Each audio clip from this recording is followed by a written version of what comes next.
I was hoping it was the buck protection thing was really some kind of focal point. Yep. Well, we kind of mean them to be that way. Most of the time, we're protecting plants, woody plants that we've set in to rise above a perennial garden, so they are a focal point. And we didn't want to put something ugly around it to hide, to protect it from the buck, like wrapping the trunk with something white, uh, or putting metal stakes around it with a chain link mesh. Mesh, yeah. Mesh, that's not what I'm thinking of. Wire, like a chicken wire Oh, fence. chicken wire, the Yeah, we didn't want to put a wire fence around it, so we came up with the idea of weaving the rope around it, so it does kind of look like a lattice work, it, decorative thing. it looks at first you look at it and you go, what the heck are they doing? And then after a while, when it ages, it starts to look different, and Yeah, you think, huh, I wonder what that is. And yeah, but it does work. yeah, it works. I showed them a few weeks ago. Somebody had asked what we use, and I'll put them back on again on a Friday to show people what we do because they're pretty easy to make. Um, and it could be something. It could be a gazing globe or something that's in the middle of the garden. And we can share now. Yes, we're in Grand Rapids at a hotel trying to figure out a way to have not be backlit. Yeah. We don't have enough. We only have one chair to sit in the other direction, so we're not backlit and invisible. So we're kind of we're half moon. If Yeah. you're yeah, just imagine that you're looking up in the sky and it's a half moon day. If anybody's got any questions, we don't have um, are you leaving? Steve is usually not here for the preamble. He's usually off feeding dogs Feeding or dogs. getting breakfast but we don't have dogs to feed right now. We came to Grand Rapids to see a concert, the Grand Rapids Symphony Orchestra, and an incredible choir were doing the soundtrack to Lord of the Rings. They're playing Fellowship of the Rings. They were of the Ring. They were showing the movie uh, and playing the whole soundtrack live. It was really amazing. So if anyone has any questions, I think. hi Nancy, good to see you. You got all your gardens closed up? I was always this time of year when we were gardening for other people. It was always very hard for me to close up people's gardens because they'd enjoyed them so much and I enjoyed them so much through the year. And at the end of the year, you have to cut down things that still look good, as well as things that have been past their prime. But to clip everything down always seemed a shame. So we clipped our favorite and uh, most senior clients down last. So we'd always be in somebody's garden in usually about Thanksgiving, all totally dressed up in all of our heaviest layers, cutting down somebody's garden and feeling even then like, oh, I hate to see the season end. They're so Together. cute. They're so cute. Nature does such incredible patterns and things and people and these weed tussock moths. I have a confession to make. I'm not sure if, let's see, who wrote in about this.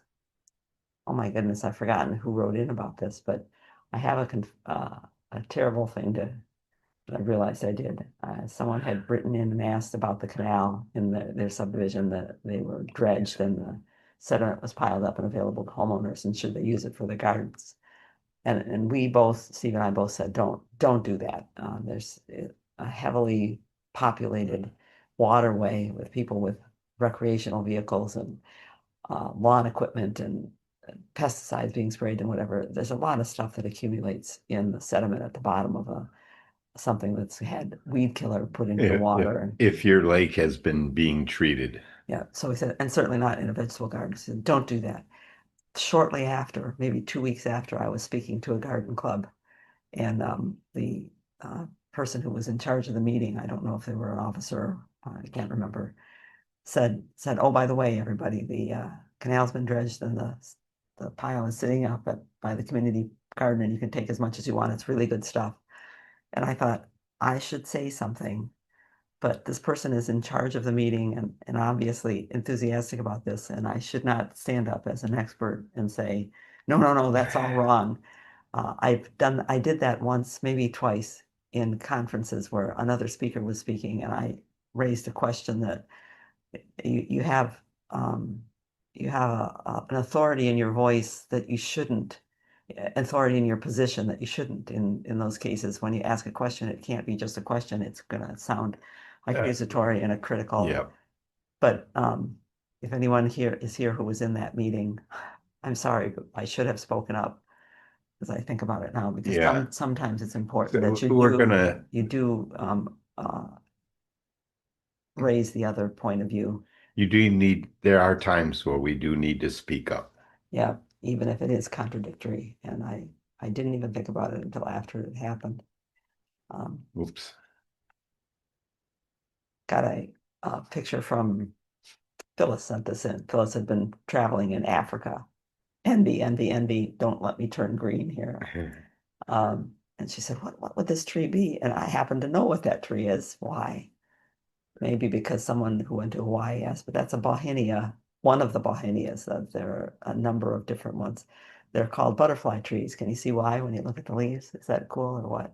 Yeah. They're only you might see them in southernmost Florida, and maybe right down at the tip of Texas on that wonderful Gulf Coast area, and in Hawaii. But yeah, butterfly orchid tree. So not just butterfly tree, but butterfly orchid tree. But that's we're not getting a lot of questions coming in right now, and I'm kind of glad because we've been pretty busy doing things that are almost non-thinking things. We've been raking all week long. I'll tell you about that when we get into in our garden. Teresa's going to save us. You Or guys she's are going to talk about Lord of the Rings. like, well, and I would love to hear about that. I was just telling my husband, I said, "Oh my God, they're in Grand Rapids for the Lord of the Rings concert. That sounds so cool." But I did want to mention we just got back from a hiking trip in the Pacific Northwest, and I had texted Stephen privately before, but we made it to Northern California into the redwoods. The redwoods, awesome. Oh, you guys, unbelievable. We were so awed and inspired by those forests that literally we both cried. It was amazing. Yeah. But we did it with that. We went through those forests with an audio guide called Shaka Guide. And it's an audio tour that you plug into your phone into your car, and learned such amazing facts like the bark of the redwoods could be up to a foot thick. Unbelievable. It is.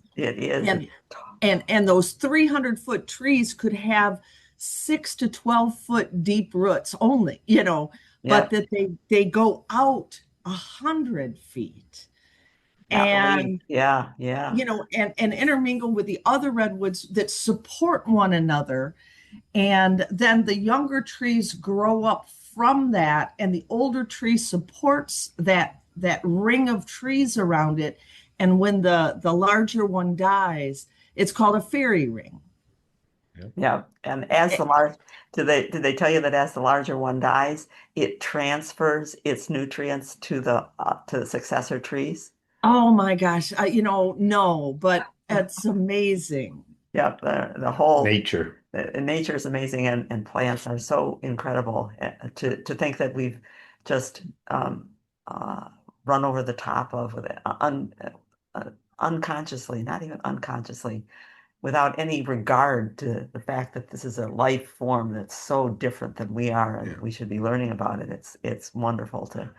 I'm glad you saw it. Were you there long enough that you started becoming used to trees being that big? And when you came home, you thought, what the heck happened to our trees? Yeah. Yes, yeah, we did, But again, you just, you appreciate them all for what they have to offer and, in their own beauty. But yeah, for sure. And I just can't recommend going to that part of the country enough. We started with the Olympic National Oh, Park. you were in the Yeah. Olympic rainforest? Isn't that Oh my something? God. Oh my God. Those ferns that are so tropical looking. Yes, Well, that's a temperate rainforest is what the I Pacific Northwest Olympic Peninsula is. She mentioned the size of the redwoods. That's we think big, but every tree out there is big. I Yeah, Yeah. mean, Yeah. Douglas firs are 150 feet, yeah, and thuya, arborvitae, the green giant. You want to see a green giant? Go out there. yeah. Yeah. And to see them growing up off of the tops of stumps of something that now that we know it's a 200-year study just to watch trees decay, that 200 years ago this one tree died and three other trees grew up on its Yeah. stump and are now standing on stilts that spread across this big stump Yeah. that used to be there. Absolutely. Yes, Well, please thank My you. go there. Everybody go there. Go to the Pacific Northwest I and agree. Thank you so much for allowing me to share that. Yeah. I was going to say No. my husband was just on Victoria Island or Vancouver Island, also in the Northwest, and he was FaceTiming me from Cathedral Grove, which is Doug firs that are but 1,000 years old, 800 years old. And I thought, I wonder before I met this guy, before my parents met this guy, I wonder if he would have made this part of his solo trip to go to Bouchard Gardens and Cathedral Grove. And I think we have infected him, and I've never been more delighted. well, he Yes. sent that picture that he said, I took this picture and I thought, what is that blooming blue over there? It turned out that they were beginning to put their holiday lights out, and it was he was looking at hardware, but he went to look to see what Yep. could possibly be a blue flower over there. I think Cam is interested anyway. He's a guy who traveled all around the world in reverse order to come home from Scotland. He went east to come Yep. home after he finished school and explored all those neat places. Nancy has Nancy got has her a hand hand up. Do you want to go ahead, Nancy? Good morning. Good morning. Good morning. Two questions. One, I have a container of poppy heads, and I have no idea how old they are. We've been cleaning out my parents' condo. They passed away recently, but do you think they might still be viable? And can I plant them? Can I plant the poppy seeds that hopefully they would grow? Seeds are amazing. Yeah. It depends on how they were stored there, and it does depend on the type of seed. The smaller the seed, the less long it tends to live, but that's only a real general thing. And the colder they were stored, the longer they're going to live. But there are some seeds that will germinate 20 years later without any problem at all. There are some seeds that are only viable, like cottonwood tree seeds, are only viable for days. What you can do with poppy, and poppy seeds are viable for a long time, years, I don't know how many years, is take a few of them and put them in a folded, moist piece of paper toweling, and then slide that inside a sandwich baggie. Put that in your refrigerator for the winter, and then bring it out in the spring, or even 90 days later. You don't have to wait for our actual spring. Bring it out into the warmth and leave it warm. Make sure that it's still got condensation, that it's still moist inside, and see if a couple of them sprout. And if a couple of them sprout, you go, at least this is still viable Yeah. seed. You may find that only 10% sprouts, or half of them sprout, or maybe all of them will sprout, but that's the way you can tell. But most poppy seeds need to have some cool rest. So you're going to want to keep them in your refrigerator. And the usual time to keep them cool is a 90-day period. So you'd want to keep them cool from now until February or so, and then bring them out. Okay. Second question. I was working at my sister's house, and I was running out of time and sunlight, and several plants, I didn't take them out of the pot, and I didn't bury them because it was really difficult to find some spots to bury them at her house. So I tucked two of the clematis underneath some evergreen shrubs, still in the pot, still above ground. And are they going to work? Probably they're going to be protected if they're underneath yews or something that's got a fair Arborvitaes. Yeah, Dense. they might get dry, so you'd want to tell her throw some snow under there on top of those, so that if it gets warm under there, warm enough that things start melting, that the snow will melt and re-wet the pots. But that's the only problem, is that they might dry out, but they're probably going to be protected well enough. And being under the arborvitae, they're not going to have one side of it get hit by sun. Right, right. Make sure the whole pot is shaded so that one section doesn't get hit. And they're clematis. They're not. There are some plants that I would say put them on their side, because there are some things that can get too wet over the wintertime sitting in a pot. And I think it was Karen Bauhinia who told us and those are things like baby's breath and balloon flower and things that have a deeper tap root. Yeah. Okay. And then I also put some Persicaria, the Sargent should variety. Have right. Those are underneath Sambuca Diablo shrub up against her garage. Oh, those should be fine. Both the building and the twigs of the branch of the elderberry. Elderberries aren't very dense, but they still give some protection. So yeah, okay. they should be okay. Don't leave them too long in the spring. Get them out sometime in March. Get them out and stand them up someplace where you can check the water and make sure they're not all dried out. And the key word I'm sorry, what? The key word is should be okay. You can't guarantee. I know. But the Persicaria, I have so many at my house that if the two that she has in her pot die, then I'm just gonna dig up more from my house and give her more, because I'm the one who gave them to her in the first place. So yeah, we want to know how a plant goes anyway. We don't know until we killed it, so will it stay out in the pot? Yeah. And that's what I always remember too. You don't know a plant until you killed it a couple of times. Yep. At least a couple of times. Yes, that I go by a lot by what you say. So all right, thank you. Thank you, Nancy. Thank you. We have the other Nancy has a hand up as well, and Gretchen has her mic on, so maybe Gretchen is in line as well. Nancy, do you want to go for it? Go ahead. Hi, Janet. Hi, Stephen. Hi, Sonia. Nice to be with all of you this morning. I have a question about Japanese maples. Every fall, we cover the trunks of the maples with Nakloa grass that we've cut down. And as we get older, it's a little bit harder to get underneath these things and crawl around and do that. So I'm wondering, how long do we have to keep doing that? And secondly, we have a new orangeola that we planted. And do I recall that you said for the first winter to protect it with a burlap shield?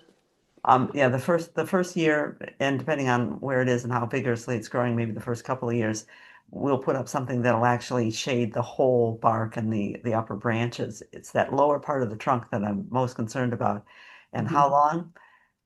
Let's see. I'm trying to think of which one. As they get older, they start protecting themselves more because they have more of a canopy.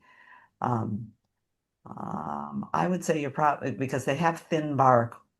Even as older plants, the Japanese maples have thin bark.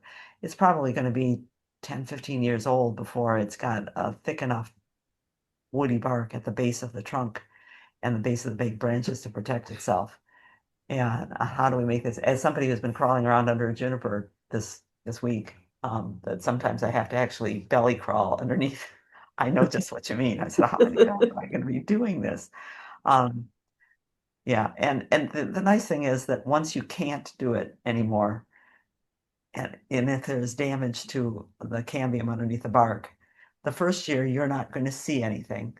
The second year, the tree might have a couple of cracks in the bark. The third, fourth, or fifth year, it might lift up. So you won't actually see the damage, and it won't get bad to make you feel bad looking at it 5 or 6 years. And at that point, maybe by that time you can take it with a grain of salt and say, well, the tree will survive while I'm still here. Yeah. And I have one more thing to add, since we're going to be talking about roots today. In the spring, we bought an orangeola Japanese maple from Mark at Telly's.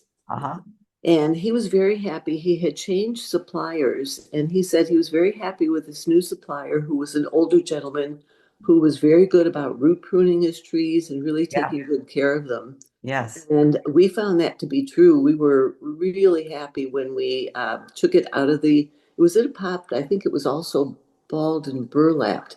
And we took the soil off, and the roots were beautiful. Good. that is wonderful to hear, and you've taken you've saved me from some of the things I have to say today about the Yeah. roots. Exactly. So Telly's that's Telly's greenhouse and garden center in Troy, and we Yes. have a commendation for at least the supplier of their Japanese Yeah. maples, and we need to share those things Mhm. because it's not standard. And I know how you feel. You look at the roots and go, look at that. Look at that. I don't have this I don't bunch of have mass to. of girdling roots, Yeah. and it's obvious that somebody has pruned this big root back. Great, good to hear. Mhm. Thank you. Good to be with you this morning. Yeah. Right. Thank you. We're at 8:30, but we have a quick question from First Nancy again about, are Japanese maples okay in a pot for the winter? That's a tough thing to answer because depending on the age of the Japanese maple and what the root system is, they're going to have water stress anyway, and they're trees that because they have thin bark and there's green showing through, we don't see it real obviously, but there are cracks in the barks, normal crevices in the bark, and Yeah. they're photosynthesizing, so they keep absorbing water in the winter when they get warm enough and using the water, photosynthesizing on that green bark, so they could dry out. We usually buried Japanese maples underneath a pile of leaves, and we waited until late to do it. If we had them in pots, the containers that people were using them for decorative plants or whatever, we'd wait until later after things started freezing and then mound up leaves around them. We don't want to do it too early because then the chipmunks or mice or whatever might move in with them, and you don't want them chewing on the tree during the winter. And we've been to a few botanic gardens where they keep the Japanese maples in the pots all year. They A break. couple of them bring them in, and a couple of them just build a crate cage around them Right, they to cage around it to insulate. insulate. Yeah. So it's an iffy thing. They're tender plants, but if you can wait and give them a chance to spend a longer fall with moisture before you protect them more heavily, they're better. Okay, so we should get going then.